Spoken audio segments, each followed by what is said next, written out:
इसी के साथ आज के सत्संग की शुरुआत करते हैं। आज इनवाइट करेंगे आरती सिंह आंटी को। आरती आंटी आए और सत्संग शेयर करें। जय गुरु जी, बहुत बहुत शुक्राना गुरु जी। आप ही मौका देते हैं और आप ही अपनी वडियाई कराते हैं।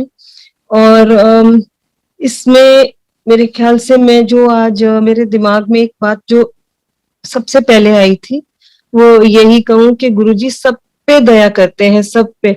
किसी को ये ना लगे कि इसका सत्संग सुन के गुरुजी इसके क्लोज है। गुरुजी सबको बहुत बहुत बहुत हर एक की बात सुनते हैं। अब पहले मैं शुरू करती हूँ लेटेस्ट सत्संग से कि कल मैं बहुत उदास थी, बहुत ज्यादा उदास थी, क्योंकि ये जो भी चल रहा है ये कोविड का, तो उसके लिए ना सुनते रहते हैं। इनफैक्ट अभी अभी भी एक बहुत बहुत यंग लड़के का सुना है कि वो बहुत ज्यादा सीरियस है। तो मैं लॉग इन जरा लेट इसलिए किया क्योंकि मैं उसी के लिए मंत्र जाप कर रही थी। वो एक्चुअली गुरु गोबिंद सिंह जी के बहुत बहुत ज्यादा फॉलोअर्स हैं। तो मैंने गुरु जी से बोला आप भी शिव जी के आप ही शिव जी हो। और वो जब गुरु गोबिंद सिंह जी को कोई भी प्रेयर करता है तो गुरु गोबिंद सिंह जी की ही प्रेयर शिव जी को ही जाती थी। वो बहुत बड़े भक्त, Chaupai Sahib is to Shiv ji only. So मालिक गुरु जी सबको, सब पे दया करो और आप हो ही दयालु। आपको सिवाय दया और कृपा करने के और कुछ आता भी नहीं है और हम सिर्फ लेते जाते हैं। सो लेटेस्ट सत्संग ये था कि कल मैं बहुत ज्यादा दुखी थी। बहुत खबरें गलत शलत सुन रहे थे और फिर मन खराब होता है। सो मैंने ये सोचा, इनफैक्ट ये तो मैं 2-3 दिन से या मे भी हफ्ते से सोच रही थी कि मैं किसी तरीके बड़े मंदिर सिर्फ बाहर जाके मत्था टेक के आ जाऊं। मेरे को वहां से जल प्रसाद मिल जाता है जब जाती हूँ। मैं सोच रही थी फोन करती हूँ माली भैया को। फिर मैंने सोचा कि ये सब दिमाग की बातें हैं, छोड़ो। बिकॉज मेरे घर से मुझे बाहर पैर रखने ही अलाउड नहीं होगा। मेरे बेटे बहुत नाराज हो जाएंगे कि आप कहाँ जा रहे हो, बिकॉज हमने अपना घर सील कर लिया है। तो ड्राइवर हो या गाड़ी हो तो भी, बिकॉज मैं गाड़ी नहीं चलाती, तो चाहे हो चाहे ना हो, मेरे को यही था कि मुझे जाने नहीं मिलेगा। सो ऐसे ही सोच के मैंने ये सोचा कि मैं क्या करूं, चलो कुछ नहीं, निकाल दी बात दिमाग से। मगर रात को जब मैं सोई हूँ, सुबह जब मैं उठी हूँ, जो लास्ट ड्रीम जिससे मैं उठी हूँ कि मैं गाड़ी में बैठ के मैंने नहीं, मुझे याद नहीं है कि मैंने ड्राइवर को क्या बोला, पर वो मुझे बड़े मंदिर ले आया और मैं अंदर चली गई हूँ। फिर मैं अंदर जाके सोच रही हूँ, अरे मैंने तो मास्क सारे रास्ते ही नहीं पहना, मास्क कहाँ गया? मास्क है भी नहीं मेरे साथ। तो मैं अपना मुंह अपनी चुन्नी से ढकने लगी कि अभी यहाँ के जो भी खड़े हैं, दूर दूर लोग नजर आ रहे थे, ये तो मुझे बहुत डांटेंगे कि एक तो आपने मास्क नहीं पहना, ऊपर से आप कैसे अंदर आ गए हो। और फिर मैं अंदर साथ में बहुत खुश थी कि मैं बड़े मंदिर आ गई हूँ किसी तरीके। और वो लोग जो दूर खड़े थे वो मुझे इशारा कर रहे थे, ये नहीं पता मुझे बुला रहे थे कि मेरे को जाने के लिए कह रहे थे। मुझे वो नहीं समझ आ रही थी, दुख मतलब इवन इन माय ड्रीम मुझे नहीं समझ आ रही थी कि वो मुझे क्या कह रहे हैं। सो मैं बहुत डर भी गई और मैं रोने लगी कि ये मेरे को कहीं वापस ना भेज दे। और रोते रोते फिर मैं उठ गई, पर मैं इतनी खुश हुई कि मैं बड़े मंदिर पहुंच गई थी। सो ये लेटेस्ट सत्संग से शुरू करके अब मैं अपनी जर्नी शुरू करती हूँ गुरु जी के साथ। 2004 में हमारा एक घर है चंडीगढ़ में, जो हम उसे रेंट पे देते थे। और तो हमने गलती से वो घर दे दिया था। ये बहुत बहुत पावरफुल लोग थे पॉलिटिकली, और उनकी नीयत बदल गई थी। एक तो पहले उन्होंने हमें हमारा रेंट देने बंद कर दिया था, चलो वो कोई बात नहीं, तो छोटी बात है। लेकिन उनकी नीयत नहीं थी, उन्होंने सोचा कि अब इनका घर हम रख लेते हैं। तो नेचुरली ये बात बहुत पेनफुल थी। और चंडीगढ़ के कुछ लॉज ऐसे हैं कि वो फेवर में हैं इन वो जो होते हैं ना टेनेंट्स के फेवर में। सो हम गुरुजी के पास जाते थे, मैं, मेरे हस्बैंड, मेरी मदर इन लॉ, मेरे दोनों बेटे। कभी कोई 2-3 जाते थे, कभी कोई 2-3, मतलब पूरी फैमिली इकट्ठी नहीं कभी जाती थी, कभी कोई चला जाता था, कभी मतलब। सो हम जब गुरुजी के पास जाते थे तो थिंक मेरे हस्बैंड ने तो बात करी होगी गुरुजी से, बिकॉज मैंने नहीं करी थी। मैं तो गुरुजी को देख के ना थोड़ा सा डरती थी कि गुरुजी ने किसी को ना मेरे सामने नहीं, मेरे हमारे रिलेटिव्स में पैर उसके सिर पे जोर से मारा था, और एक किसी को बोला था तू चली जा। तो मैंने कहा कहीं मुझे ना कुछ ऐसे बोले। साथ में एक ये भी डर था कि गुरुजी पंजाबी में भी बोलते हैं और तेज तेज बोलते हैं, और शायद मुझे नहीं समझ आए तो और कितना बुरा लगेगा कि इसको समझ भी नहीं आ रही क्या बोल रहे हैं। तो मैं गुरुजी को बस दूर से देखती थी, और उनके पास उनके आसपास रह के उनका बहुत अच्छे लंगर प्रसाद शब्द अच्छा तो इतना लगता था, बहुत बहुत अच्छा लगता था। ये लेके हम घर आते थे और बहुत जल्दी जल्दी जाते थे, बिकॉज हमारे घर के सिर्फ 10 मिनट की दूरी पे है छोटा मंदिर। सो गुरुजी जब मैं मत्था टेकती थी, बहुत एक्चुअली सिर्फ प्यार ही करते हैं, प्यार करते थे और अभी भी करते हैं, क्योंकि जो भी ड्रीम मुझे जब जब भी आया है गुरुजी ने प्यार बहुत दिया है हर ड्रीम में। सो उस टाइम भी गुरुजी बोलते थे तू जा ऐश कर। सो कभी कहते थे तू जा ऐश कर, कभी कहते सी कि तू ते बस ऐश ही कर। अब उस समय माय लाइफ इतनी अच्छी नहीं थी, एंड काफी मुश्किलें थी हर तरह से। सो क्या होता था कि मैं सोचती थी गुरुजी कहते होंगे, सबको कहते होंगे ऐश कर। ये नहीं पता था कि एक दिन आएगा जब गुरुजी ऐश कराएंगे। सो बहुत शुक्राना गुरुजी। सो मेरे हस्बैंड ने गुरुजी को जरूर बोला होगा कि अपने घर कोठी के बारे। सो उनको गुरुजी ने बोला था, उनको पहले कहते थे तो क्या आजा ट्रांसपोर्टर, बिकॉज हम ट्रांसपोर्ट का काम करते हैं। और फिर कहते थे तू घर नू मंदिर बनाई।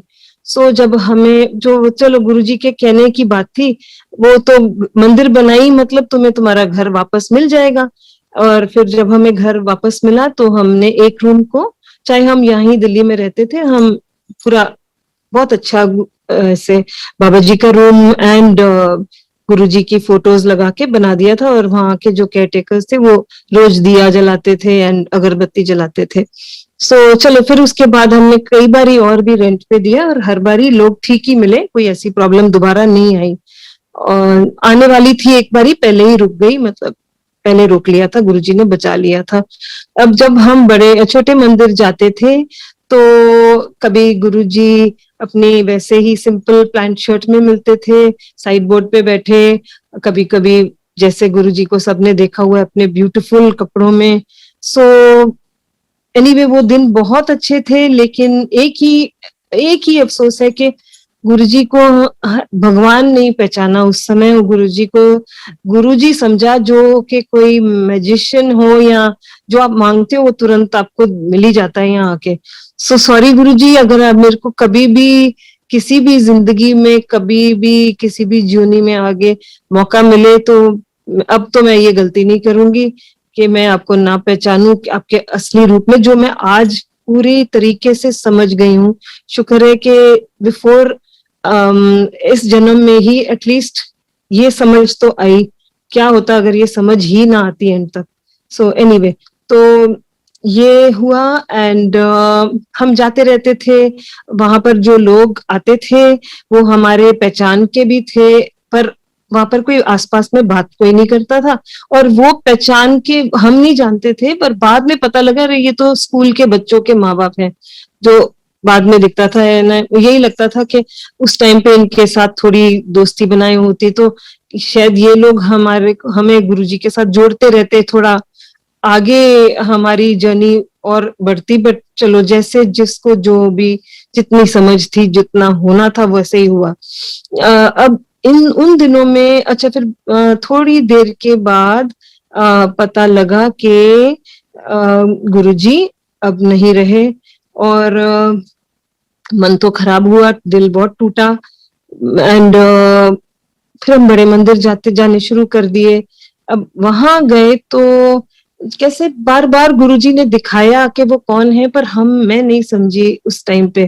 मैं वापस आ रही थी एक दिन, अपने छोटे बेटे के साथ गई थी, और वहां गई तो वापसी में मैंने ये सोचा कि सब लोग बोलते हैं गुरुजी की खुशबू आती है, और मुझे तो खुशबू कभी तो कभी सुंघाएंगे, पता लगेगा, तभी तो मैं मानूंगी।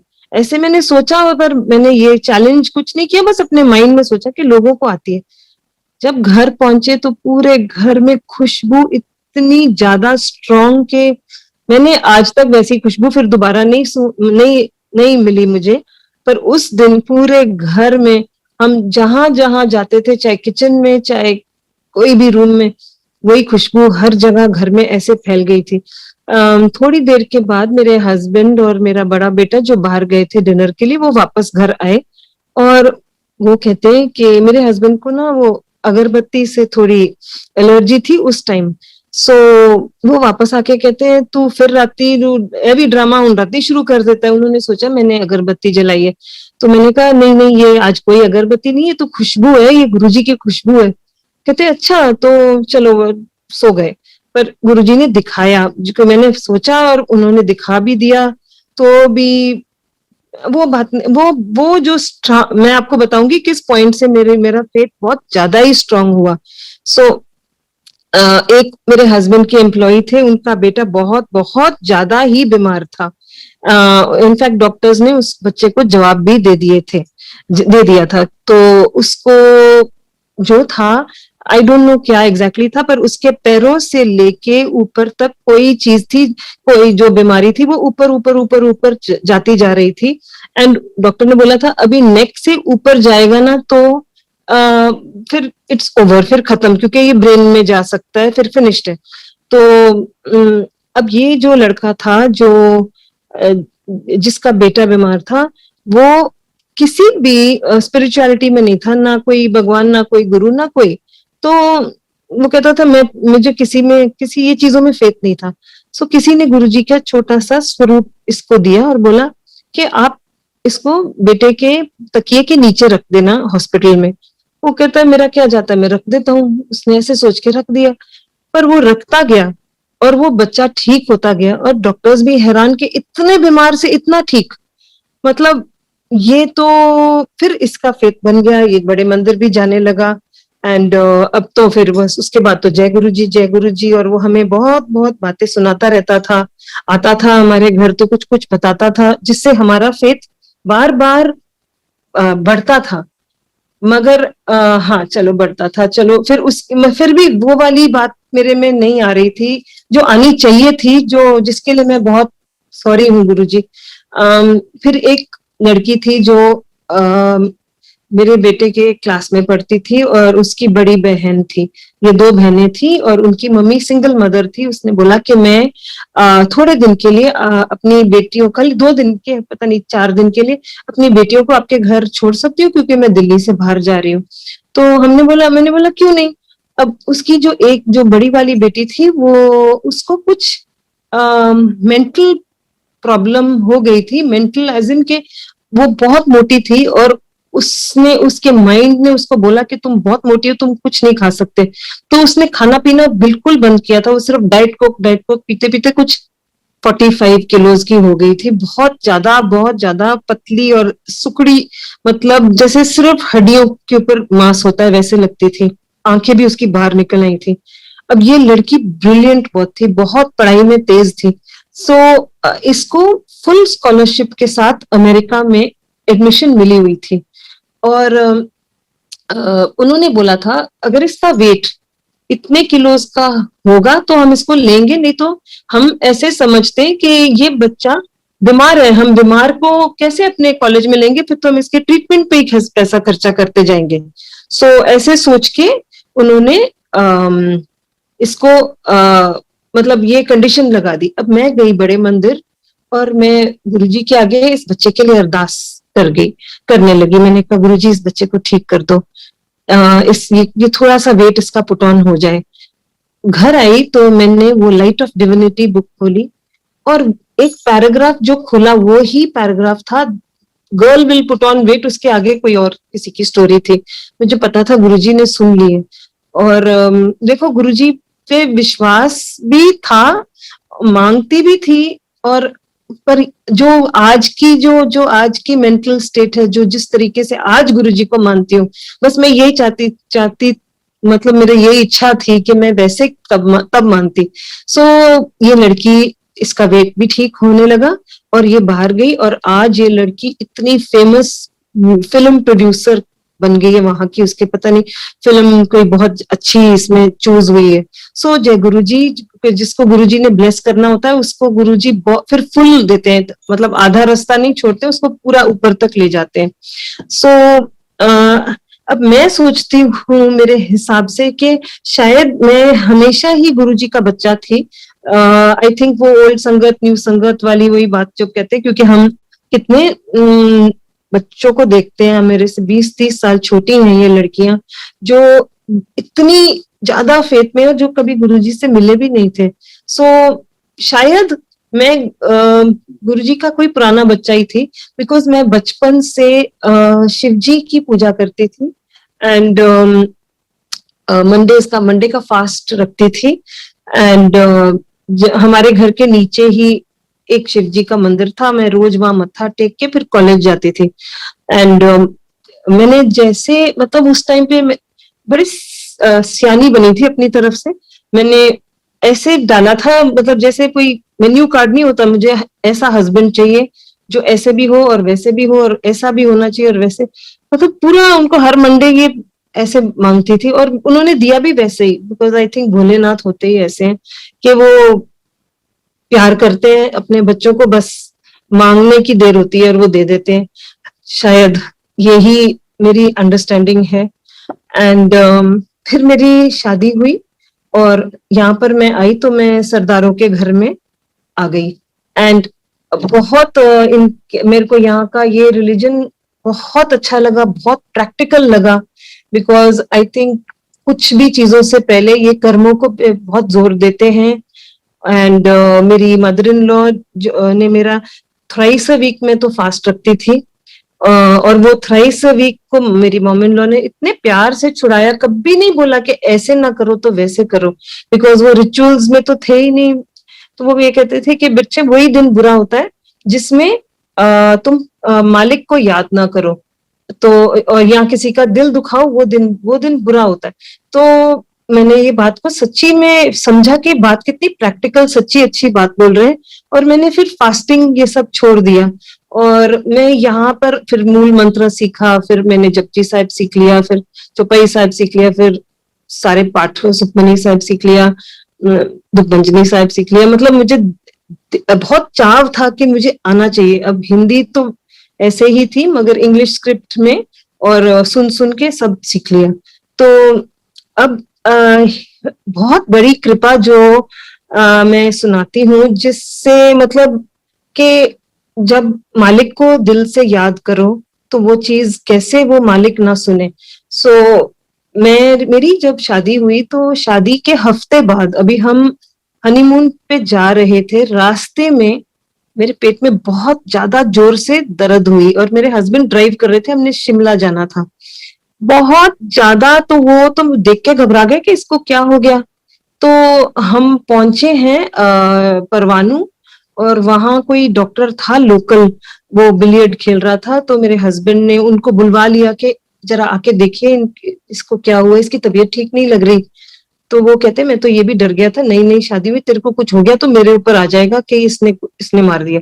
अभी बताते मतलब बाद में बताते थे। तो डॉक्टर ने पेन किलर का इंजेक्शन दिया और फिर वापस आ गए दिल्ली, और डॉक्टर को दिखाया तो गायनेकोलॉजिस्ट ने चेक किया तो वो कहती है कि इसकी तो इंटरनली हालत इतनी खराब है कि अर्जेंटली इसकी सर्जरी करनी पड़ेगी।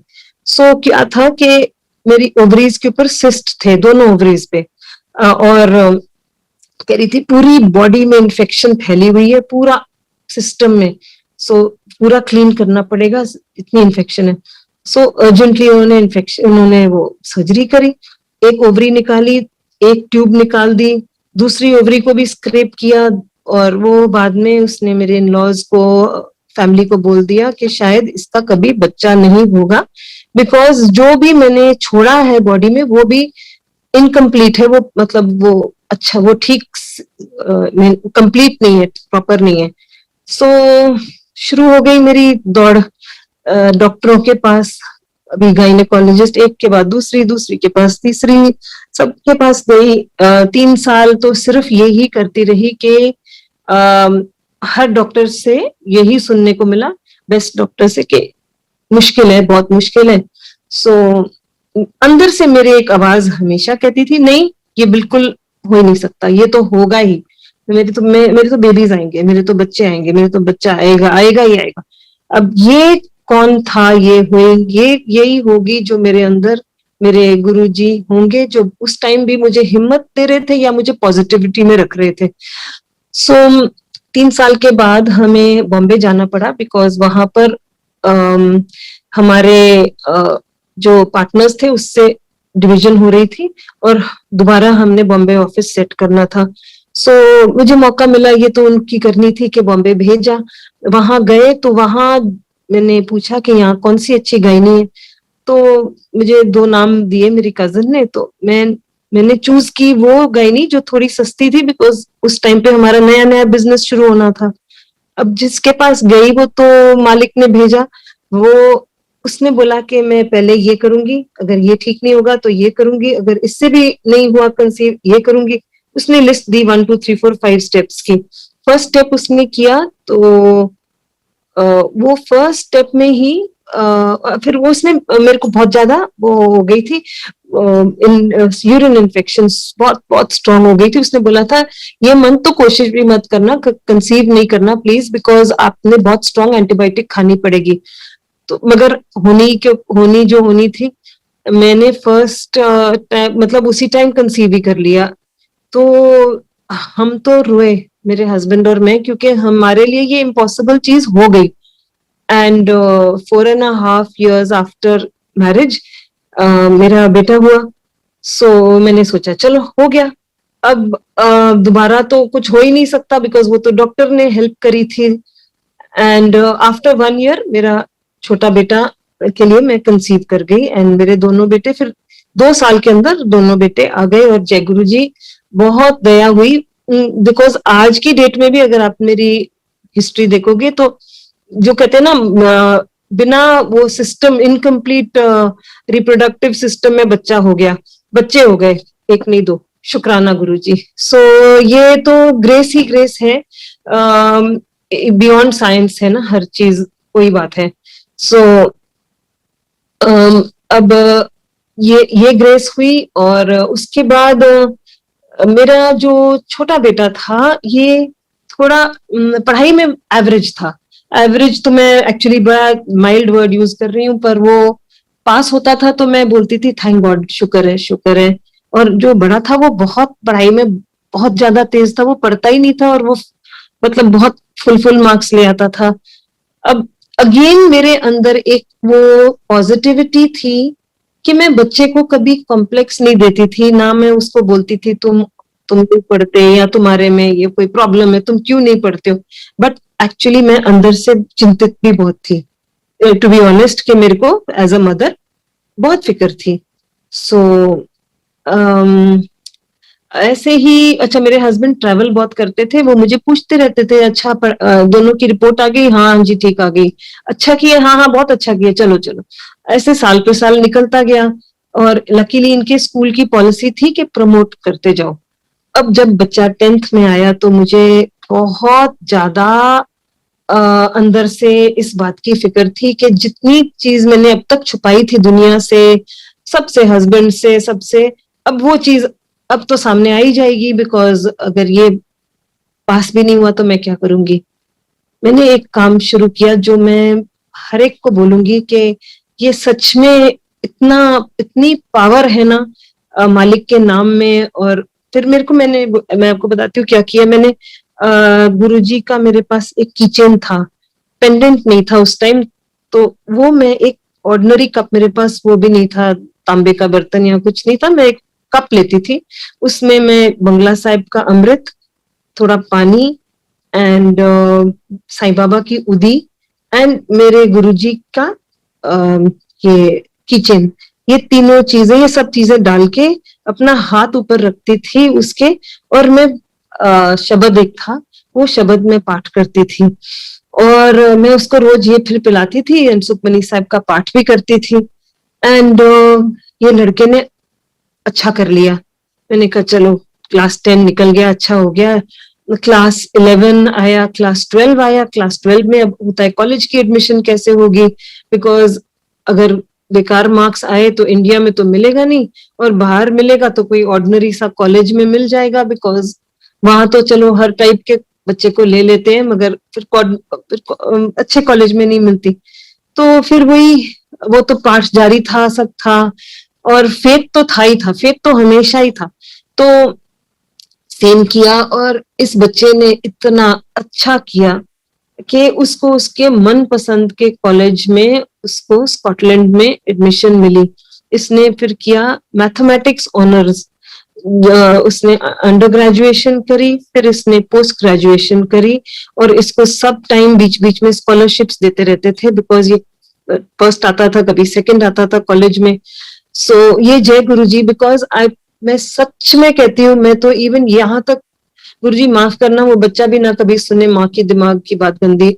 मैं ये भी सोचती थी कि कहीं मैं इसको कहीं स्पेशल सेक्शन में तो नहीं डाल दूं, वहां वहां तो इसके मार्क्स ठीक आ जाएंगे। बट वो जीनियस था, वो मुझे दिखता नहीं था, उसकी जो ब्रेन थी वो और साइड में चल रही थी, और हम पढ़ा रहे थे हिस्ट्री ज्योग्राफी, जो इसके सब्जेक्ट ही नहीं थे। क्योंकि फिर मैं आपको बताती हूँ आगे क्या हुआ। फिर इसने पीएचडी के लिए अप्लाई किया, वहां भी इसको बहुत अच्छा अपना रूम मिला, इसका नाम लिखा हुआ था बाहर, एंड मतलब बहुत इज्जत मिल रही थी कॉलेज में। पर फिर आ गया लॉकडाउन। लॉकडाउन आया, और हमें नहीं मालूम था कि लॉकडाउन होगा। ये तो इंडियन गवर्नमेंट ने अभी अनाउंसमेंट नहीं करी थी, एंड के यूके की फ्लाइट्स टू इंडिया ये कल 8 बजे के बाद बैंड है, कल रात के 8 बजे से के बाद नहीं चलेंगी। अब मेरे बड़े बेटे ने ये पढ़ लिया किसी और न्यूज में, जो कहता है आप ये अपने, ये देखते हो ना, ये जो इंडियन के न्यूज ये मत देखा करो, मैं न्यूज पढ़ता हूँ वो आउट ऑफ मतलब इंडिया में नहीं आती, और रियल न्यूज वही देते हैं। इसने कहीं पढ़ा, हमने, वो कहता है आप इसको बुलाओ। उसने रात को 11 बजे फोन किया, ही सेड के आप आ जाओ बेटा, बुक, मैं तुम्हारी टिकट बुक कर रही हूँ, कर रहा हूँ, आप आ जाओ। अब वो भी कहता है मेरे को क्या जरूरत है आने की, सब तो ठीक है, यहाँ पर तो कुछ है ही नहीं। तो वो कहता है 6 घंटे में तुमने फ्लाइट पकड़नी है, इमीडिएटली अपना सूटकेस पैक करो। उसने सोचा मैं 1 महीने के लिए जा रहा हूँ, उसने थोड़े से कपड़े पैक करे और वो फ्लाइट लेके आ गया। जब वो आ गया, जो नेक्स्ट फ्लाइट यूके से चली, वो मुड़ के वापस गई है। उसको लैंड नहीं होने दिया, बिकॉज गवर्नमेंट ने इतना डिले किया था इस बात को अनाउंस करने में। सो जय गुरु जी, कि आपने अपने बच्चे को हाथों में फूलों की तरह रख के वापस उसके घर ले आए। नहीं तो मेरे को पता है, मेरे हस्बैंड बहुत सेंसिटिव है, वो तो रो रो के पागल हो जाते अगर बच्चा वहां होता और हम यहाँ होते। तो चलो वो यहाँ आया, यहाँ पर 3-4 महीने इंतजार करता रहा कि अभी खुलेगा लॉकडाउन और अभी सब ठीक होगा, मैं वापस चला जाऊंगा। उतने में मेरे बड़े बेटे ने बोला कि मैं इसको फिर बोलता हूँ मेरे साथ ये ऑफिस आ जाए, ऑफिस में मेरे को तो अपने ही लोगों की जरूरत है। सो हमने बोला हाँ ठीक है। हमने बोला बेटा आप जाओगे? कहता हाँ हाँ मैं चला जाता हूँ, मेरे को भी तो, मैं घर में बैठे क्या कर रहा हूँ। अब आज की डेट में दोनों बेटे, इन्होंने पूरा बिजनेस को संभाल लिया।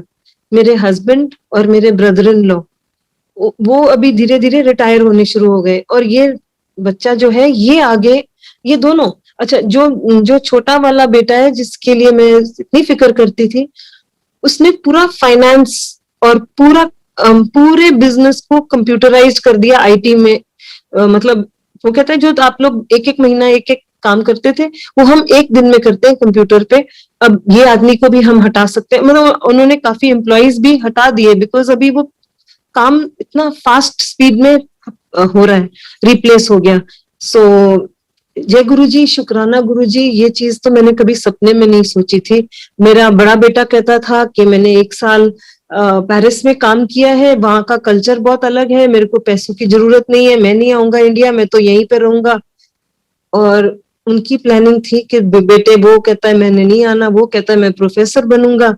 दोनों को कान खींच के ले आए और बोले अब संभालो, इधर जरूरत इधर है, उधर नहीं है। सो जय गुरु जी एंड थैंक यू गुरु जी, उनके तरीके, एंड ये बहुत शुक्राना है।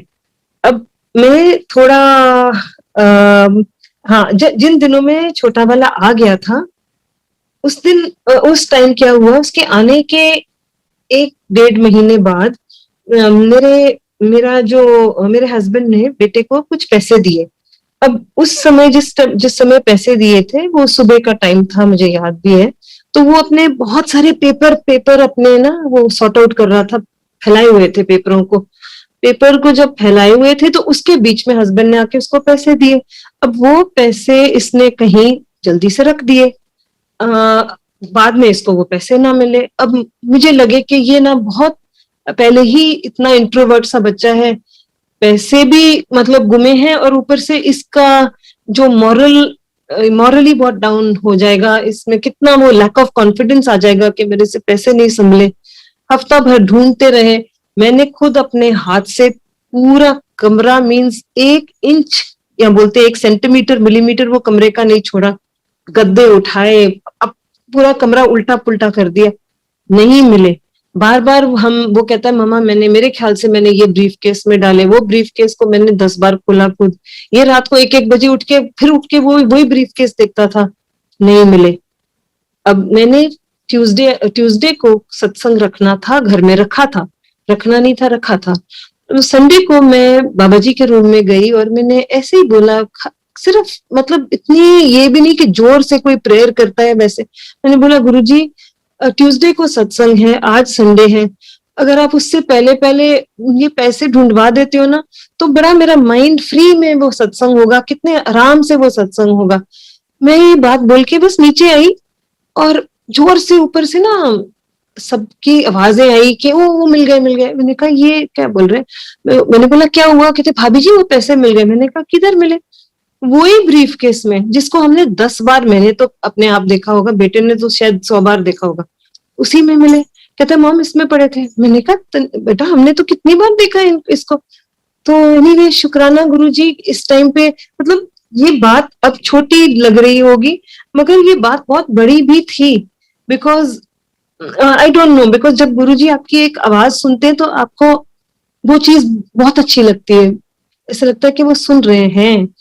तो इसी फेथ से गुरुजी आपसे हमेशा अरदास करते हैं कि जो जो लोग बीमार हैं, गुरुजी आपने तो हमेशा हर अरदास सुनी है हमारी, उनकी, सबकी, प्लीज सबको ठीक करो, दे रोगता बख्शो गुरुजी। बहुत लोग तड़फ रहे हैं, किसी का बच्चा है, किसी की माँ है, किसी की बहन है, किसी की बीवी है, किसी की, सबका बस सबका ध्यान रखो गुरुजी प्लीज।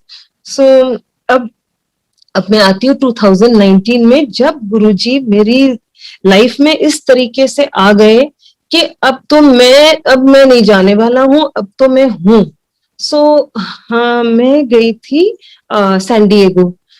एक शादी थी मेरे हस्बैंड की फैमिली में। तो मेरे लिए ये साल 2019 2020 बहुत बहुत इम्पोर्टेंट है, बिकॉज मेरी जिंदगी में ये सालों में गुरुजी ने बहुत बहुत बहुत बड़ा कमबैक कर लिया। सो मैं ना वहां गई जब शादी पे, तो एक्चुअली मैं थोड़ी उदास थी, कुछ स्पिरिचुअल प्रॉब्लम हुई थी जिसके कारण मैं बहुत बहुत दुखी थी। तो शायद मुझे गुरु की जरूरत थी उस टाइम बहुत ज्यादा।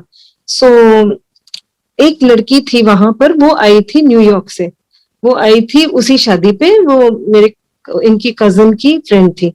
वो लड़की ने मुझे देखते शुरू हो गई, you are my guruji sister, you are my guruji बहन। मैंने कहा पता नहीं ये मुझे गुरुजी बहन बोलती रहती है। पर मैंने इसको टोका नहीं, मैंने कहा इसको कुछ दिखता होगा, इसके मन की बात है, इसको कहने दो। पर वो बहुत प्यार करती थी, ना जान ना पहचान, पर उसने इतना प्यार डाल लिया अपने साथ। एंड मेरे को एक दिन चोट लगी थी थोड़ी सी, वो भी ज्यादा नहीं, ये भाग के अपने रूम में जाके आयोडेक्स मल के ले आई, मलने लगी। मैंने कहा इतना प्यार कर रही है मुझे, इतना प्यार कर रही है। और फिर उन्हीं दिनों में फर्स्ट टाइम एवर गुरुजी मेरे ड्रीम में आए। और मैंने ये सोचा, मैंने उस ड्रीम को ज्यादा ग्रेट नहीं समझा, मैंने ये सोचा कि ये इतनी बातें करती है गुरुजी की, शायद इसलिए गुरुजी मेरे ड्रीम में आए हैं। बट ये बात नहीं थी, गुरुजी ही आए थे अपनी, हम नहीं चाह सकते, हम, हाँ, कोई कोइंसिडेंस नहीं होता, गुरुजी आए और गुरुजी ने मुझे लंगर खिलाया। सो कुछ डेफिनेटली जो मेरे अंदर वो हर्ट पेन जो थी वो उन्होंने हील करी वो लंगर खिला के। थैंक यू गुरुजी, बहुत शुक्र गुरुजी, बहुत बहुत शुक्र। सो देन क्या हुआ कि फिर हम वापस आ गए। जब मैं वापस आ गई इंडिया, हाँ नहीं, जब वहां से अमेरिका से हम फिर इटली गए। इटली गए तो वहां मैंने अपनी बड़े बेटे की होने वाली जो मेरी डॉटर न होने वाली है उसको पहली बार मिली। मुझे नहीं पता था कि ये स्पेशल लड़की है मेरे बेटे की, तो पर अच्छी लगी। चलो हम वापस आ गए। वापस आ गए तो तब फिर मैं इसके बारे बाद में बताऊंगी, क्योंकि कैसे ये बेटी गुरुजी की ही बेटी थी, वो मैं अपने आप उस बात पे वापस आऊंगी।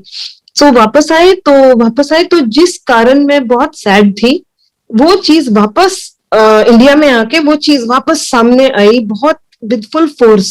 सब लोग मतलब कुछ प्रेशर डाल रहे थे मुझ पर, और उस टाइम मुझे फिर जरूरत बहुत ज्यादा थी रीअश्योरेंस और प्यार की, और फिर गुरुजी सपने में आए। इस बारी ऐसे हुआ कि मैं कहीं बैठी हूँ, शायद मैं बड़े मंदिर में बैठी थी, एंड पीछे से एक बहुत लविंग हाथ मेरे पीठ पे आके किसी ने रखा, और मैंने मुड़ के देखा ये कौन है। और मैंने सोचा ये कौन है, ये गुरुजी तो नहीं हो सकते, ऐसे मैंने सोचा अपने माइंड में। पर वो थे ही गुरुजी, जिन्होंने इतने प्यार से एक माँ बाप वाला हाथ रखा बैक के ऊपर। थैंक यू गुरुजी, बहुत शुक्राना आपका, बहुत बहुत शुक्राना। फिर जून में 2020 होगा, हाँ जून जून 2020 में, जब यहाँ पर पूरा लॉकडाउन प्रॉपर फुल फोर्स में था, और उस टाइम क्या हुआ कि एक रात मैं अच्छी भली सोई थी जैसे नॉर्मली रोज सोते हैं, पर एक रात मैं बहुत ज्यादा पूरी बॉडी पसीनों पसीने हो गई, टॉप टू बॉटम। और मुझे ऐसे लगा कि कोई लेफ्ट और राइट टेम्पल्स जो सिर पे है ना, मत्थे के उधर से कोई स्क्रू ड्राइवर घुमा रहा है और अंदर सिर के अंदर मार रहा है। तो मैंने कहा ये क्या हो रहा है, मेरे को नहीं समझ आई, बट चुप रह गई। नींद में ही सोते सोते एकदम गुरुजी ड्रीम में आए और कहते हैं मैं तेरा ऑपरेशन कर देता। मैं समझ नहीं आई कि मेरे को प्रॉब्लम क्या हुई थी, ये नहीं पता। सुबह उठी हूँ तो मैं बैठ नहीं सक रही थी, और मुझे ऐसे लग रहा था कि मैं अब गिर जाऊंगी, और आंखों के आगे पता नहीं अंधेरा जैसे आ रहा था, या इवन बाथरूम तक नहीं जा सकती थी। तो मैंने दीवार पकड़ पकड़ के सिर्फ इतना जाके किचन में बता दिया कि आज मेरे से कुछ एक्सपेक्ट नहीं करना, मेरे से कोई काम नहीं होगा, आज मेरी तबीयत बहुत ज्यादा खराब है। अब बेटे थे घर में, उनके आगे मैं बता नहीं सक रही थी कि मुझे कोई तकलीफ है, नहीं तो वो बहुत बहुत ज्यादा वरी करते हैं। उनको यही बोल दिया कि आज ना मेरे को नींद नींद बहुत आ रही है, ऐसे बोल के बात उनको पता नहीं लगने दिया। दोपहर को लंच टाइम हुआ तो बुलाने लगे खाने पे आ जाओ। तो मैंने कहा मेरी आज थोड़ी पेट ठीक नहीं है, मैं सो जाऊंगी। उनको नहीं बताया कि कुछ ज्यादा हो रहा है मुझे। सो मैं जाके लेट गई, और अपने बेटा पढ़ाई कर रहा था कि कुछ काम कर रहा था, और मैं उसके पास जाके लेट गई और मैंने बोला मैं ना बेटा, एक्चुअली मेरे लिए हर बार सुखमनी साहिब का पाठ का बहुत मेरा जैसे होता है ना, कहीं कुछ हो जाता है मेरे, मैं इमोशनली या फिजिकली या कोई भी तरीके से अपसेट होती हूँ, नॉर्मल ठीक नहीं होता। मैं सुखमनी साहिब का पाठ वैसे ही रोज सुनती हूँ, पर उस टाइम तो मैं सोचती हूँ यही अब ये मेरे को सुनना है, इससे ठीक हो जाऊंगी। सो मैंने बोला कि मैं पाठ सुन के बेटा थोड़ी देर सो जाती हूँ। सो कान में ईयरफोन लगा के मैं सो गई, और पाठ चलता रह गया, चलता रहा। और कई बारी मैं बहुत बारी इनफैक्ट अभी भी नींद में सुनती हूँ, वो प्ले करता रहता है और मैं सुनते रहती हूँ। सो उस दिन वो पार्ट 2 बारी प्ले हो गया, और मैं जब उठी हूँ ऐसे फ्रेश उठी हूँ जैसे मैं कभी बीमार थी ही नहीं। सो गुरुजी ने वैसे ही बोल दिया था कि मैं तेरा ऑपरेशन कर देता। उन्होंने अपनी दवाई, अपने शब्द, अपने पाठ के तरीके से दे भी दी और ठीक पूरा कर दिया। सो ये सब चीजें इसलिए बता रही हूँ कि पाठ में बहुत शक्ति है। पाठ ही सर्व रोग दा औखद नाम, वो तो सभी को पता है। और जब भी हो आप उनके नाम की, उनकी गुरबानी का सहारा लेते रहो, आपको पता लगेगा ये कितनी पावरफुल है। इनफैक्ट इवन जब मैं कंसीव नहीं कर रही थी उस टाइम भी एक शब्द था जो मैंने बहुत किया था और उससे कंसीव हो गया। फिर जब बच्चे पैदा होने वाले थे, किसी ने आके मुझे ये वाला एक स्पेशल शब्द है जिससे बच्चे बहुत अच्छे होते हैं, बहुत बढ़िया बच्चे देते हैं मालिक, वो भी हमारी गुरबानी से ही मैंने वो पूरे 9 महीने किया, पहली बार और दूसरी बार। सो शुक्राना गुरुजी के हर बारी आपने ही अपना नाम दिला दिया। कोई ना कोई आके देता था, कोई ना कोई, ऑब्वियसली वही भेजते थे, कोई ना कोई आके देता था। अब तो हमें पता है कि कहाँ से शब्द निकाल निकाल के किस चीज के लिए करते हैं। सो वो भी किया।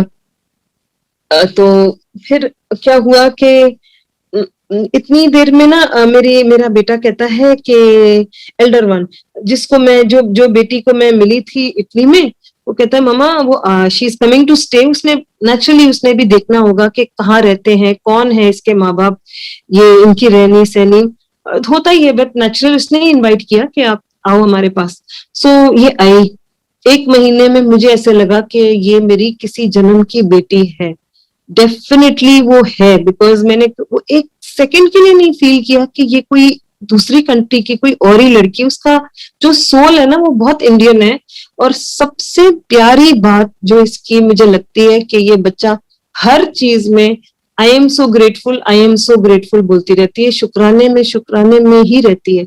और फिर ये बच्चा बहुत जाने से पहले 1 महीना रह गई, 3 हफ्ते बिल्कुल ठीक रही, 1 हफ्ता पहले इसके पूरे मुंह में छाले ही छाले हो गए। और मैंने इसको बहुत अच्छे ईएनटी डॉक्टर को दिखाया, वो उसने कोई और ही डायग्नोज किया, जो हमें बाद में पता लगा ये डायग्नोज ही ठीक नहीं है।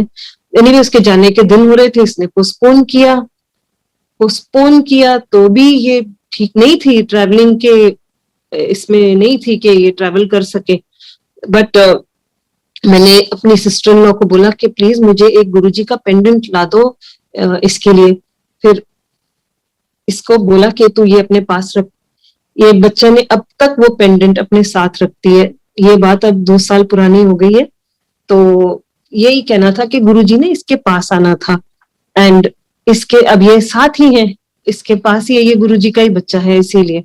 सो ये गई वहां, इसका फादर वो डेंटिस्ट है, उसने बोला ये करेक्ट डायग्नोज नहीं है, ये दूसरा डायग्नोज, मतलब उसने फिर ठीक भी हो गई बेटी उधर। बट मुझे ये बहुत फिक्र थी, मैंने बहुत दिल से प्रे किया, क्योंकि मैंने कभी किसी को भी इतना बीमार नहीं देखा। और मैंने ये भी सोचा कि इसके माँ बाप क्या सोचेंगे कि ये तो अभी इंडिया के बेटी को इंडिया ब्याहने के लायक ही नहीं है, ये कंट्री नहीं है जहां हमारा बच्चा इतना बीमार होके वापस आया है। तो मैंने कहा हमारी इज्जत रख लो गुरुजी, तो आप इसको ठीक भी कर दो और इसके माँ बाप के दिमाग में कोई ऐसी बात भी ना आए। चलो सब ठीक हो गया, उसके माँ बाप भी बहुत प्यार वाले अच्छे लोग हैं। एंड गुरुजी करेंगे इस साल सब ठीक हो जाएगा और इनकी शादी भी हो जाएगी। एंड जहां गुरुजी ने अपने बच्चों को रखना होता है तो वो कुछ छोटी छोटी बातों में भी हेल्प करते हैं, क्योंकि ये बेटी फिर उसके बाद कई बारी आई, हर 3 महीने बाद आ जाती थी। आई थिंक ये दोनों एक दूसरे को मिलने के लिए बहुत वेट ही करते थे, तो कभी वो जाता था कभी ये जाती थी। अब इस साल ये मेरे बड़े बेटे की के वीजा को रिन्यू करना था, वो एक्सपायर हो गया था पिछला वीजा। अब क्या हुआ कि कैसे गुरुजी हेल्प करते हैं, तो वीजा के लिए एप्लीकेशन डाल दी, जर्मन एम्बेसी बंद है फिर भी एप्लीकेशन डाल दी, एम्बेसी में एप्लीकेशन डाली। और फिर कोई बात के लिए उनको फोन किया एम्बेसी में, तो एम्बेसी वाले कहते हैं डोंट अप्लाई, कोई फायदा नहीं है, हम तो वीजा इशू ही नहीं कर रहे। तो इन्होंने मन में सोचा हम तो अप्लाई कर चुके हैं, चलो। थोड़े दिन के बाद फिर उनका मैसेज आया कि हमें प्रूफ चाहिए अबाउट द रिलेशनशिप इन दोनों की। अब इन्होंने हर प्रूफ दिया हुआ था, जितनी प्रूफ दे सकते थे मैक्सिमम दे चुके थे इनकी रिलेशनशिप के बारे। तो फोटोज क्या, बिकॉज वो हमारे साथ हैदराबाद भी गई थी, शादी अटेंड करी, तो उसने इंडियन कपड़े पहने थे, सब कुछ जो हॉलीडेज पे हम इकट्ठे गए सब कुछ प्रूफ दे दिया। लेकिन वो कह रहे हैं प्रूफ चाहिए। अब क्या किया, और कोई प्रूफ तो था नहीं, वही सारे प्रूफ दोबारा सब कॉपी, मतलब जैसे होता ना एक वही फाइल दोबारा बना दी। बना दी। अब बड़ा वाला बिजी था तो छोटा बेटा देने गया ये एम्बेसी के अंदर। आप मानोगे नहीं, एम्बेसी के अंदर कोई जा नहीं सकता, वीएफएस ऑफिस सॉरी, बिना कोई आपकी आईडी, पहले तो गेट पे चेक होती है, फिर अंदर भी फिर चेक होती है। उन्होंने चेक ही नहीं किया ये कौन है, पूरा अंदर जाके इसने सारा फाइल पकड़ा के बाहर भी आ गया। किसी ने इसको रोका नहीं टोका नहीं कि तुम क्यों आए हो या तुम हो कौन। तुम, उन्होंने इसको एल्डर बेटा समझा पर फिर भी आईडी तो चेक ही नहीं करी। सो जब गुरुजी कुछ करना चाहते हैं या आपको कुछ देना चाहते हैं ना, सो फिर वो लोग भी नहीं, ब्लाइंड हो जाते हैं, वो देख ही नहीं पाते कि कौन आया है। एंड चलो वीजा आ गया हाथ में, बिकॉज इन्होंने फिर पास कर दिया। अब आया टाइम जाने का। अब देखो जैसे पता हो, जैसे किसी को नहीं पता था कि इतना भारी कोविड आ जाएगा। सो ये मार्च की बात है, अप्रैल की बात, सॉरी हाँ मार्च एंड की बात है। सो जब ये गया तो जब ये चला गया, नहीं इसने जाना था, अब जाना था रात को। एंड रात को 11 बजे इसने बोला मामा कि मेरे को ना मेरी कोविड का टेस्ट कराना है, और पर मुझे जल्दी से जल्दी जो शॉर्ट टाइम में रिपोर्ट देगा ना, मेरे को वहां से कराना है, बिकॉज वो लोग जर्मनी में दोबारा टेस्ट कराएंगे तो बहुत महंगा पड़ता है, मैं क्यों इतने पैसे खर्चूं। का बात तो ठीक है, मैंने अपने वो जिसके पास हम हमेशा जाते हैं, वो मैंने कहा कि आप टेस्ट करा दोगे, कहता है हम 8 घंटे में रिपोर्ट हाथ में दे देंगे। तो 8 घंटे के हिसाब से उसने शाम को 6 बजे रिपोर्ट देनी थी। तो मैंने उसको फोन किया, मैंने कहा आप रिपोर्ट दे रहे हो 6 बजे, अब 6 बज गए हैं, नहीं आपको 8 बजे रिपोर्ट मिल जाएगी। मैंने कहा देखो भैया उसकी 11 बजे घर से जाने का टाइम है, एंड एयरपोर्ट है, एंड कर्फ्यू लग गया था इंडिया में, ऐसे 10 बजे के बाद तो कर्फ्यू लग गया है, तो उसको तो जाना ही जाना है, जल्दी दे दो प्लीज रिपोर्ट, वो जल्दी चला जाएगा एयरपोर्ट। 8 बजे, 8 बज गए, 8 बजे भी रिपोर्ट नहीं। मैंने फिर ये फिर दूसरे फोन पे बात कर रहा था, इसने आगे जहां भी दिया था, तो वो लोग कहते हैं हम तो आपको 11 बजे रिपोर्ट देंगे, क्योंकि दूसरी कॉन्वर्सेशन सुनाई पड़ रही थी। मैंने कहा भैया आपने तो जो प्रॉमिस किया इसका मतलब बिल्कुल गलत कर दिया हमारे साथ, तो ये तो फ्लाइट का मामला मिस हो जाएगा। सो मेरे छोटे बेटे ने मुझे इशारा किया कि आप इसको बोलो कि आप इसको पैसे दे दोगे एक्स्ट्रा, पर रिपोर्ट बाकियों से पहले दे दो। अब एक्चुअली इस आदमी की भी प्रॉब्लम नहीं थी, वो कहता है आज की डेट में 40,000 लोगों ने अपनी कोविड टेस्ट कराया है, हमें नहीं पता लग रहा कि हम कैसे किसकी रिपोर्ट दें। तो मैंने कहा हमें हमारा दे दो प्लीज, जल्दी दे दो, कि आप समझते हो। पैसे के नाम सुन के उसने जल्दी रिपोर्ट दे दी। थैंक यू गुरुजी, पर मुझे पता है कि मेरा 6 बजे से लेके 9 बजे तक कैसे मेरी जान निकली थी उस दिन, बिकॉज मेरे बेटे को मैं बता नहीं सकती थी कि ये है, नहीं तो वो भी बहुत अपसेट हो जाता। और अपने अंदर ही अंदर मैंने संभाला हुआ था कि अगर ये ना होएगा तो इसकी तो फ्लाइट गई। एंड मैंने बोला गुरुजी मेरी प्लीज बचा लो, मुझे प्लीज बचा लो, मेरे बेटे से भी डांट पड़ेगी और उसकी फ्लाइट भी मिस हो जाएगी और क्या क्या नहीं होगा। बट लेकिन उन्होंने मेरी मुझे बहुत उस दिन बहुत बहुत बचा लिया। थैंक यू गुरुजी। पर ये देखो कहने को ये बहुत छोटी बातें हैं, लेकिन गुरुजी ने हर छोटी से लेके बड़ी बातों में ही हमें हमेशा सहारा दिया है, अपना हेल्प किया है। अब मैं आपको बताती हूँ कि कहाँ से मेरा गुरुजी के ऊपर अटूट जो होता है ना विश्वास हुआ। 2019 में मेरे हस्बैंड बहुत ज्यादा, नो 2020 सॉरी, में हस्बैंड बहुत ज्यादा बीमार हो गए, और वो महीना था जून का, और इनको बहुत बहुत हाई बीपी चला गया। अब हमें नहीं पता था कि ये इतना हाई बीपी अब से है कि कितने दिन से है। डायग्नोज जिस दिन हुआ, क्योंकि वो कहते मुझे बहुत जोर से चक्कर आ रहे हैं, तो जब डॉक्टर को बताया कि इतना हाई है, तो उन्होंने बोला अरे ये तो फिर अंदर पता नहीं कौन से तुम्हारे ऑर्गन्स में डैमेज कर गया, अगर ये अगर ये हो सकता है ये आज का नहीं होगा, ये बहुत दिन से चल रहा होगा, आपको पता नहीं लगा। वो यही था, कोई एक डॉक्टर ने गलत करा उसने, कि उसने एक दवाई ऐसे ही बिना मतलब बिना पढ़े बोला ये बंद कर दो, और वो दवाई बीपी की बंद हो गई थी, और इस बात को काफी दिन हो गए थे। अब उसने बोला रात को 11 बजे के अभी मुझे ईसीजी चेक करनी है। अब 11 उसमें हम और घबरा गए, 11:30 रात को हम जा रहे ईसीजी करा रहे, चलो वो तो नॉर्मल आया, फिर भी वो कहता है कि आपके बाकी ऑर्गन्स को मैंने चेक करना है, और एक बहुत बड़ा टेस्ट होने वाला था, वो सीटी स्कैन होना था। एंड वो दिन हमारे लिए मतलब बहुत बड़ा डिसीजन हमारे लिए था कि क्या होने वाला है आज। तो जैसे बहुत बड़ा टेस्ट था उस दिन, गुरुजी ने इतनी दया करी कि रात को मेरी सिस्टर इन लॉ का फोन आया कि आप बड़े मंदिर जा सकते हो, मेरे को पूछ रहे थे। मैंने कहा मैं तो गाड़ी नहीं चला सकती और हमारे पास रात का अभी ड्राइवर वो है नहीं। सो वो कहती है अच्छा कोई बात नहीं, वो थोड़ा सोचने लगी क्या करूं। सुबह कहती है, सुबह मुझे माली भैया का फोन आया, मैं आपको प्रसाद देना चाहता हूँ, मैं आप मुझे अपना एड्रेस बताओ, आप कहाँ हो। मैंने कहा कि मैं यहाँ रहती हूँ। आप मानोगे उसने हमारे घर के लिटरली बाहर आके गुरुजी का भोग लगा हुआ प्रसाद दिया। हम, मेरे हस्बैंड ने और मैंने, हम दोनों ने वो ही खाया ब्रेकफास्ट पे, वो रोटियां वो सब्जी इतनी प्यार से गुरुजी ने भेजी, शुक्राना आपका गुरुजी। और हम टेस्ट पे गए और मुझे पता था अब तो हम ये खा के जा रहे हैं, अब तो हम ठीक होंगे, अब तो कुछ नहीं होगा, और वाकई हुआ, सारे टेस्ट ठीक ठाक। थैंक यू गुरुजी। चलो ये तो हुआ। अब उससे बड़ी बात हुई अक्टूबर में। अक्टूबर एंड में मेरे हस्बैंड को कोविड हो गया। कोविड हुआ, सब नॉर्मल लग रहा था, फीवर ज्यादा हाई नहीं जाता था। एंड इवन उनकी जब ऑक्सीजन थोड़ी सी भी नीचे जाती थी, हम उनको थोड़ी सी वो पफ दे देते थे, क्योंकि वो हमारे पास थे वो जो पोर्टेबल से छोटे छोटे जो जो हेयर स्प्रे की तरह बोतल लगती है, वो दे देते थे, ठीक हो जाते थे। फिर इनका HRCT स्कैन हुआ, उसमें उसकी रिपोर्ट आई रात को 11 बजे। रात को 11 बजे रिपोर्ट आई तो डॉक्टर को क्या दिखाना, उस टाइम पे हमने सोचा भी नहीं था कि कोई बुरी रिपोर्ट होगी। तो किसी फ्रेंड्स को दिखा दिया, उनकी फैमिली में ना कोविड हो चुका था। तो उन्होंने जब रिपोर्ट देखी वो तो चिल्लाने लगे कि आप इनको अब भी ले जाओ हॉस्पिटल, इनकी हालत अंदर से ठीक नहीं है। अब उस टाइम पे सारी हॉस्पिटलों में कहीं कोई जगह नहीं थी।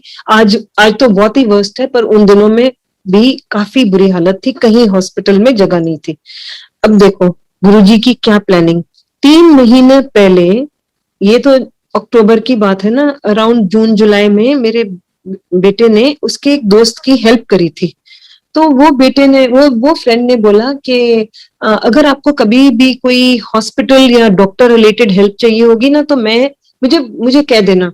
तो मैंने अपने बेटे को बोला ये लोग ना, जो आपके फ्रेंड्स लोग होते हैं, ये सिर्फ शो ऑफ करते हैं, बेटा छोड़ो, हमने वैसे भी क्या करना है, ये बड़े बड़े नाम नरेश त्रेहन और इनके, हमने क्या करना है, हमें नहीं जरूरत। ऐसे ही मैंने बोल दिया, मगर देखो गुरुजी ने वो प्लानिंग पहले करके रखी हुई थी। सो मैंने को बोला बेटा आप उनको फोन करके, तो मॉम मैं कर चुका हूँ, वो कह रहा है आधे घंटे में आपका रूम तैयार मिलेगा। मैं तो हैरान हो गई। उसकी मम्मी ने मेरे को फोन किया एंड सेड के यू गेट रेडी, आपकी एम्बुलेंस भी हमने ऑर्गेनाइज कर दी है। एम्बुलेंस ऑर्गेनाइज हो गई। पारस हॉस्पिटल में हमें एक प्राइवेट रूम मिला। जब मैं हॉस्पिटल में गई, फ्रॉम द गेट वाला, रिसेप्शन, लिफ्ट मैन, सबको मेरा नाम पता था, सबको। आरती सिंह, हाँ जी आपका रूम इधर है, आरती सिंह चलिए आप उधर जाइए। हमारे लिए कोई रोक टोक नहीं थी। मेरा बेटा तो अपने मेरे हस्बैंड के साथ पूरी रात बेड, मतलब सेम रूम में सोया भी।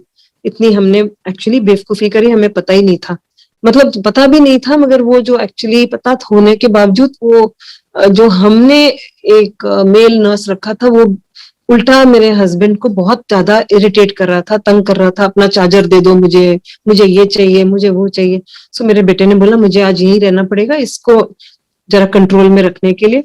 अगले दिन तो हमने ना उसको मेल नर्स को तो सुबह हटा ही दिया था, बट रात भर मेरा बेटा वहीं सोया हस्बैंड के साथ।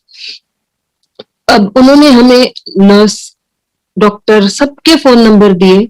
ऐसे फील हो रहा था जैसे कि हम इनकी फैमिली के लोग हैं, यहाँ कोई वीआईपी हैं। अब ये कोई नहीं कर सकता सिवाय गुरुजी। एंड प्लस मेरे हस्बैंड के जो रूम नंबर का total was number 7। Her step पे दिख रहा था क्लियरली कि ये सब गुरुजी ने ही इनको ऐसे रखा हुआ है, हाथों पे फूलों की तरह। सो बहुत शुक्राना गुरुजी, बहुत शुक्राना, बिकॉज इन चीजों से, इस चीज से मेरा इतना फेथ हुआ कि मैंने कहा माय गॉड, मैंने आज तक आपको पहचाना नहीं, आप तो सदा मेरे साथ थे, इतना मेरे साथ साथ थे, मैं क्या कर रही थी, मैं क्यों आपको नहीं देख रही थी, मैंने आपको क्यों नहीं पहचाना। बट उसके बाद, वो दिन के बाद आज दिन तक मेरे मुंह पे गुरुजी गुरुजी गुरुजी, रात दिन, रात को करवट बदलते हैं तो मंत्र जाप करते हैं, या शुक्राना गुरुजी, शुक्राना गुरुजी, शुक्राना गुरुजी। बिकॉज मैं ये मानती हूँ, इवन मतलब वैसे भी शुक्राने से शुक्राना और होता है। एंड आज मैंने एक बड़ी अच्छी चीज सुनी कि खाते खाते दांत टूट गए, लेकिन जबान ना शुक्रे में चल रही है अब तक।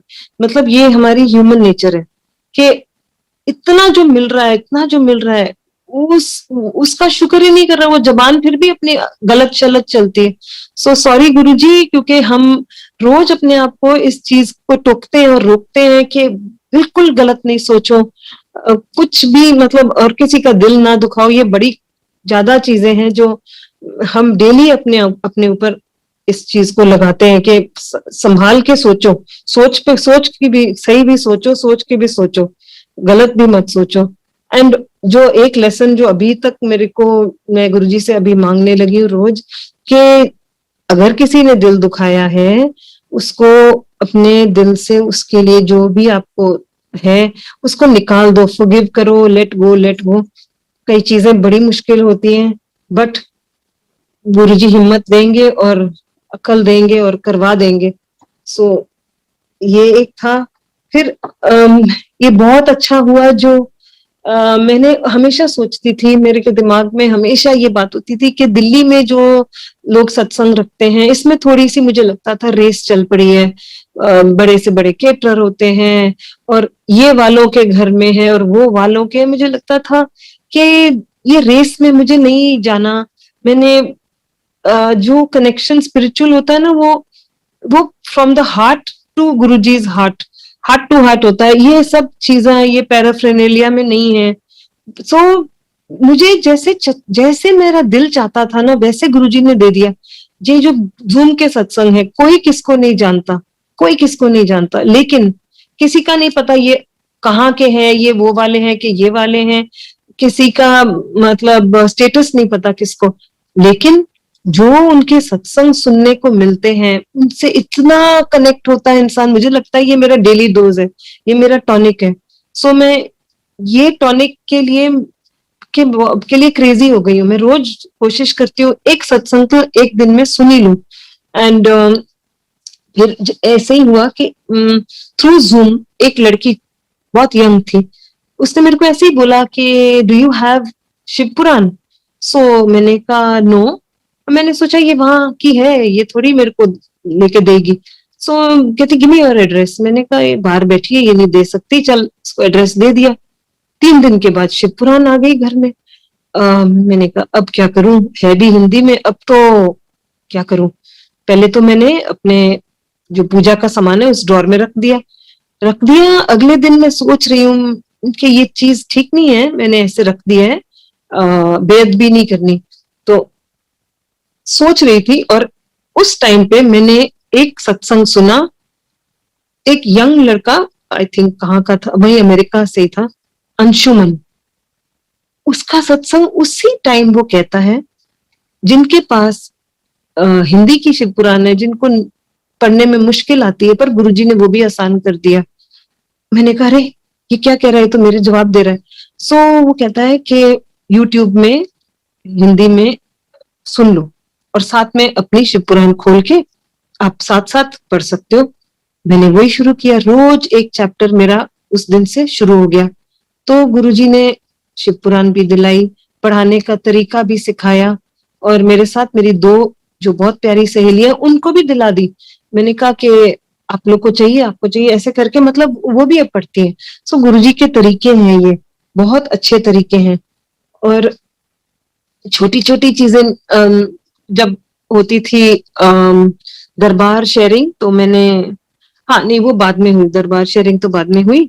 तो मैंने एक सत्संग किया, अभी तो जनवरी में किया, फरवरी में किया, मार्च में किया, बिकॉज हमेशा मुझे यही होता था, इसका भी शुक्राना करना है, इसका भी शुक्राना करना है।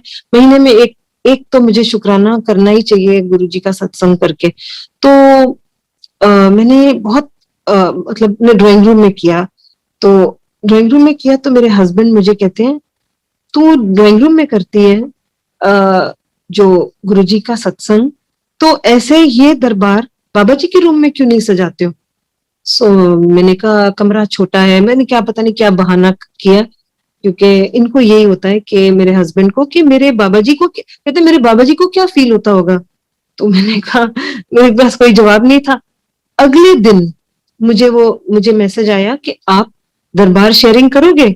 सो मैंने कहा देखो ये मेरे बाबा जी का रूम है, मैंने फोटो भेजी, अगर आप चाहते हो तो मैं ऐसे सजा के, मैंने फोटो सजा भी दिया, मैंने ऐसे सजा के गुरुजी की फोटो यहाँ पर सेंटर में लगा के मैं कर सकती हूँ।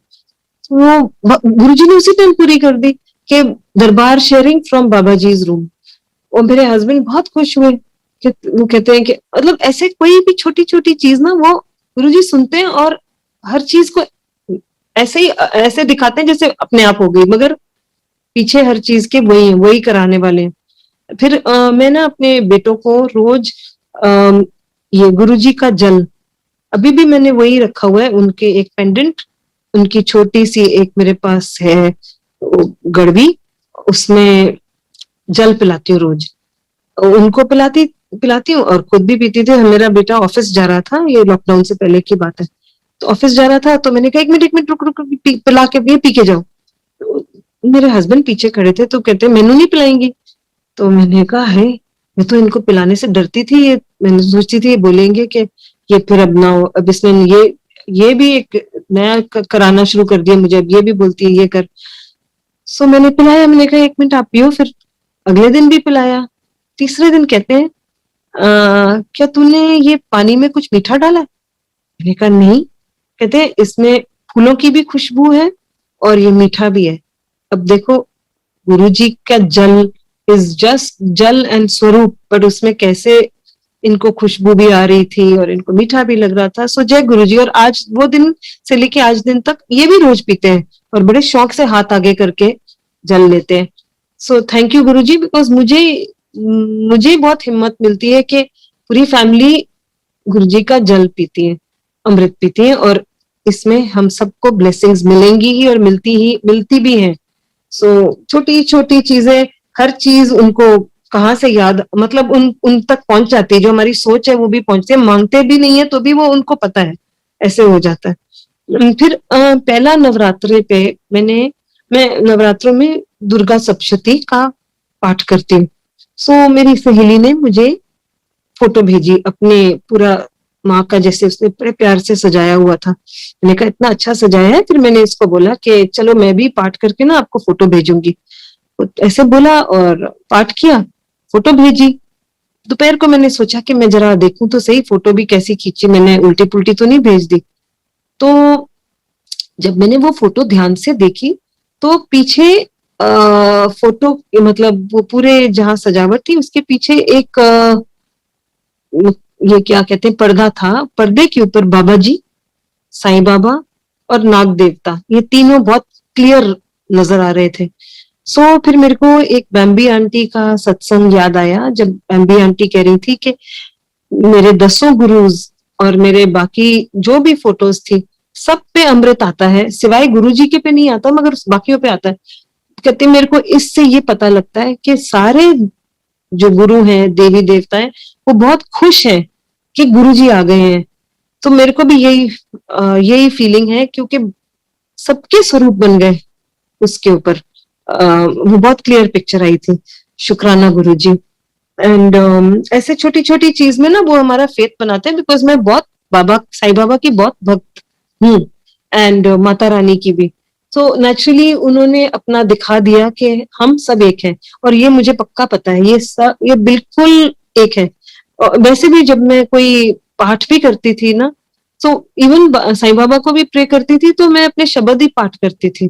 सो उस टाइम पे मुझे लगता था ये सेम है, अब मुझे लगता है सारे ही सेम है। So thank God. और इसका भी जवाब मुझे जूम पे ही मिला। किसी एक और लड़का था, रोहित अंकल था कि कोई और था, उन्होंने वो अपने सत्संग में क्या अच्छी बात बताई थी कि हम किसी जन्म में हमने जैसे बाबा के साथ उस जन्म में बाबा की सेवा करी होगी या उनके भक्ति करी होगी, फिर हमने दोबारा जन्म लिया, उस टाइम गुरु नानक के बने होंगे, ये मैं अपने लिए सोच रही हूँ। और अब इस जन्म में हम गुरु जी से कनेक्ट हुए, पर एनर्जी इनफाइनाइट एक ही है। सो जिस जन्म में नेचुरली हमारी कनेक्शन खत्म थोड़ी हो गया हमारा, अब तक उनके साथ भी है, इनके साथ भी है। एंड वो यही कहता था, चाहे वो अल्लाह, चाहे वो जीसस, चाहे वो किसको प्रे करो, तो इनफाइनाइट एनर्जी ज्योत एक ही है। एंड डेफिनेटली ये बात बिल्कुल सेंस होती है। एंड मैं भी हमेशा ये भी प्रे करती थी कि मेरे को जब जब भी बेटों की जब शादी हो तो ऐसे ही हो कि जो भी आए, जैसी भी आए, जिसको भी प्रे करती हो, लेकिन फेथ होना चाहिए ऊपर वाले पे, जिस पे भी हो। अब ये लड़की को अपने मदर मैरी पे है, सो ठीक है, वो भी वो एनर्जी तो वही है, मालिक को मानने वाला बच्चा चाहिए था, बस वो मिला, शुक्राना गुरुजी। एंड और हम्म, और मुझे कोई चीज भूल ना जाए। हाँ, एक बहुत बड़ा सत्संग है, आई होप कि टाइम ज्यादा नहीं हो गया, मैं फिर फटाफट ये वाला बता देती हूँ। हाँ जी, तो एक लास्ट सत्संग और सुना दूं छोटा सा। जी आंटी जी, प्लीज सुना दीजिए। हाँ, अच्छा, हमारा ना अब जब ये बच्चे आए बिजनेस में, पहले तो बेटा बड़ा वाला आया, तो उस टाइम पे पहले इसने काफी सफाई करी, क्योंकि हमारे कोई ये जो अकाउंट डिपार्टमेंट के जो स्टाफ थे वो बहुत ज्यादा चीटिंग कर रहे थे। वो तो कंपनी की जैसे झाड़ू लगा रहे थे, क्लीन अप कर रहे थे, पैसे हड़प रहे थे बहुत ज्यादा। एनीवे इसने उनको पकड़ा, और पहले किसी ने इसकी बात नहीं मानी कि ये जो कर रहा है। वो कहते नहीं बेटा, ये तो बेटा है हमारा, इसके ऊपर क्यों शक करते हो। फिर इसने क्या किया, उनके लैपटॉप ले लिए और उनके फोन्स ले लिए और बोला पासवर्ड दो, और सारे प्रूफ दे दिए मेरे हस्बैंड को और ब्रदर इन लॉ को, और उनको आउट किया। बच्चे बहुत डरने लगे कि कहीं वो हम पे उल्टा पड़ गए, हमारी कोई शिकायत कर दे गलत जाके, तो हम बहुत फंस सकते हैं। पर गुरुजी ने उस टाइम बहुत बचाया। चलो, ये एक बहुत फेज था जो चला गया, पर इसके बाद एक और फेज आया जो बहुत उससे भी खतरनाक था। जो हमारे जो ड्राइवर थे वो भी चीटिंग कर रहे थे, वो डीजल ज्यादा लिखवाते थे और पैसे ले लेते थे एक्स्ट्रा। तो वहां भी देखा कि उस एरिया में भी बहुत गड़बड़ चल रही है। तो वो कहता है कि मॉम, मैंने ये अपने फादर को बोला कि हम ये सारे ड्राइवर चेंज करने वाले हैं। सारे ड्राइवर चेंज कराने वाले मीन्स के तुम्हारे सारे ट्रक खड़े हो जाते हैं। बट वो उसने बोला नहीं, मैं गलत नहीं सह सकता, और अगर हमें चीट करना है तो फिर मैं ये कंपनी आपकी नहीं चलाऊंगा, मैं छोड़ देता हूँ। एनीवे इसने सारे ड्राइवर हटाए, नए ड्राइवर रखे। लकीली नए ड्राइवर जल्दी मिल गए, बिकॉज ये भी डर था कि नहीं मिलेंगे तो फिर ज्यादा दिन खड़ी रह जाएगी। अब क्या हुआ कि नए ड्राइवर में से एक ड्राइवर एक दिन ट्रक, मेरे बेटे का 12:30 बजे रात को फोन आया कि हमारा एक ट्रक मिसिंग है, गुम गया है। सो मैं जा रहा हूँ, अभी मैं ड्राइवर के साथ और 2 लोग और हैं ऑफिस के मेरे साथ, मैं हिसार जा रहा हूँ।